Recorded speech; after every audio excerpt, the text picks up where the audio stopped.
by poor family background. We get a whole plethora of these kind of half-truth definitions. These guns are made available within a social political context. Drugs are made available within a social political context. Families are broken apart within a social political context. Poverty is created within a social political context. Poor education is the result of a social political context, ladies and gentlemen.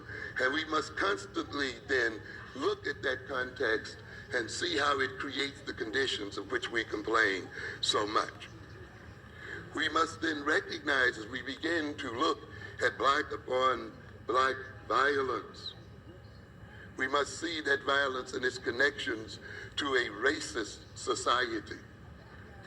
And we must come to understand what a racist society is about. We use that term so often without analyzing it very well.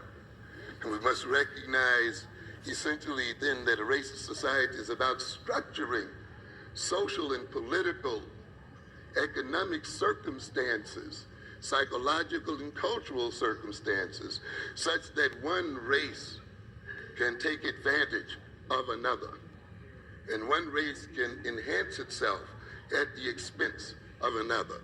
It has little to do with overt race hatred, or with negative racial attitudes, or with the projection of racial stereotypes, or as Brother Harris says, with whites not understanding the nature of their racism. That's not it.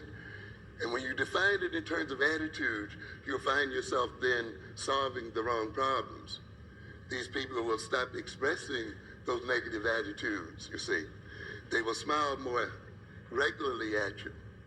They will even marry you and go to bed with you, sleep with you.